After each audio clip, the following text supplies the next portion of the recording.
And so our party, that had cheated death so many times, cheated death once again.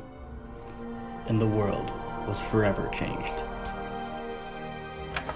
In Beefbrook, the son of Akmanas, named Akboyos, was born to Queen Clara. He never met his father in person, but still grew up being inspired from hearing the tales of his father's deeds through traveling bards.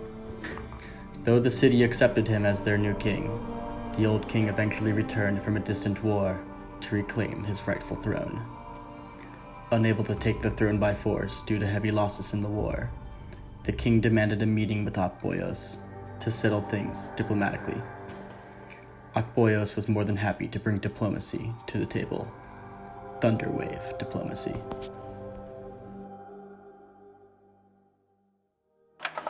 Under the rule of the pirates, the Onion Isles prospered. The pirates proved to be shrewd tradesmen and rulers, and business boomed. Eventually, a sect of the pirates, feeling they had become too government-like, rebelled, and the cycle began anew. Ching served as Warden of the Roost for many years, eagerly awaiting the day Brian would return to claim his rightful throne. A day which never came. Under Ching's rule, the city expanded and continued to be an economic powerhouse on the continent.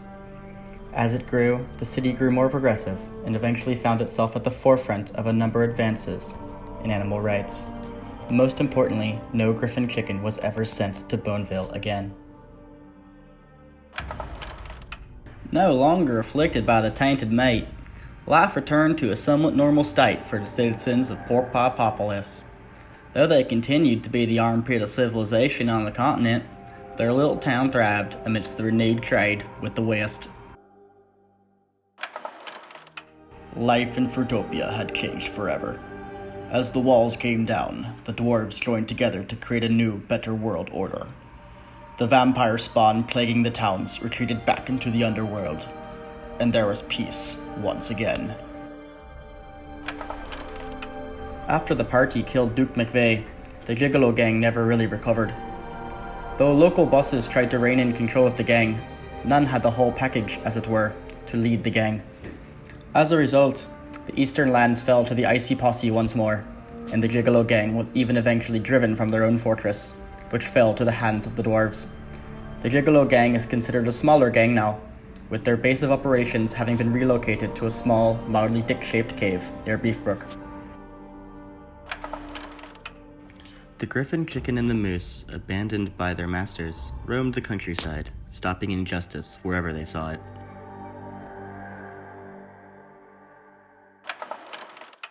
Chancellor Valorum returned back to the political life.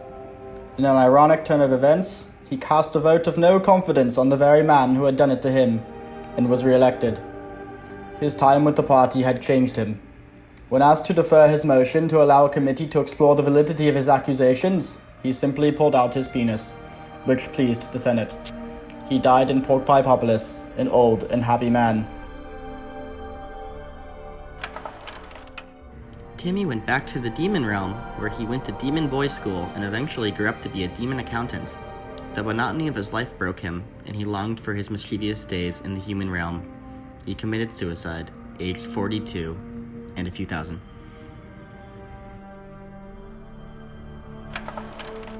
Huckleberry married Lord Dusty Trelson's daughter on a sunny day in the bush. In just a couple of years, he had established his very lucrative drug trade business and was making money hand over fist. But with great success came those who were jealous.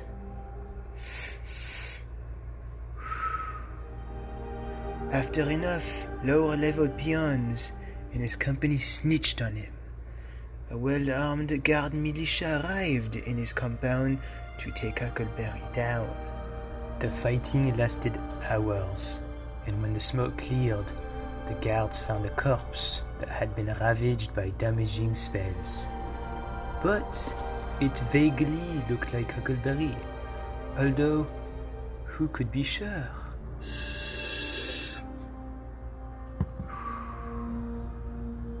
they also found his pet alligator, which had remained unarmed in the fighting.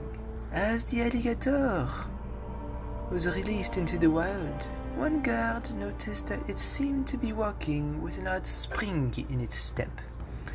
But the guard was not smart enough to think anything of it.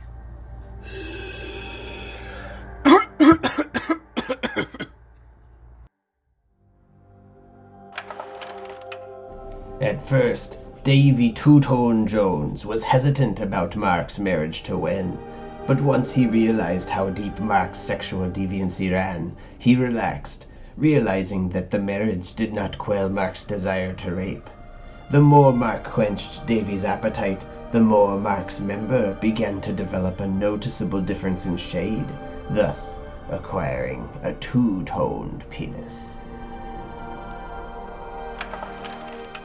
The Devil's Beef, finally dislodged from the river outside of Plantain Town, safely carried Mark and Wen on their journey to lands unknown.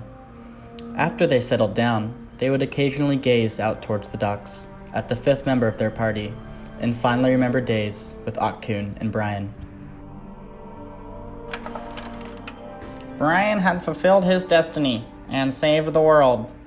With his only loyal friends disbanding, he chose to follow Akmanos west for a time, eventually splitting off to become a member of a traveling band. Finding no comfort there, he eventually boarded a ship bound across the ocean and never returned.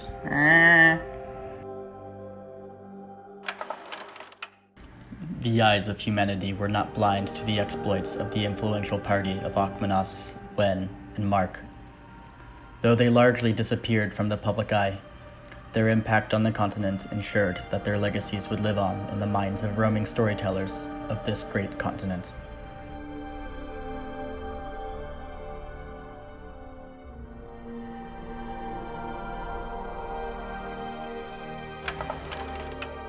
Akmanos had helped slay the vampire, bringing balance back to the world. His job done, he set off west, to lands unknown in search of a greater purpose. His powers as a wizard had brought him nothing but destruction, and so he retrained into Rogue Manos. His reputation as a rogue became legendary, and after a time, he eventually retired on an island as Vacation Manos.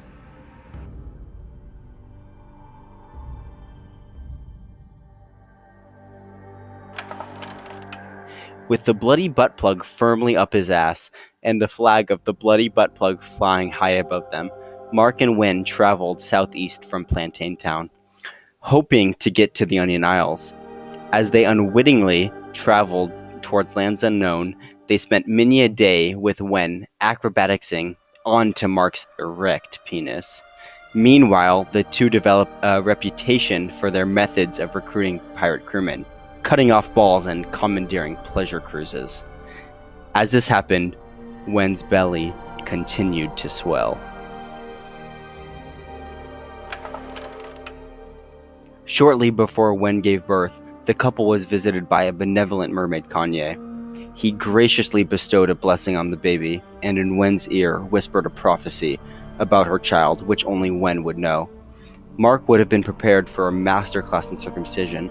However, Wen bore him a daughter instead. Though some would say it was against his nature, Mark never laid a penis on his nubile daughter. With their newborn daughter, Mark and Wen eventually found safe haven amongst a group of pirate lords who openly accepted Mark, the pirate king of faraway lands, and his family.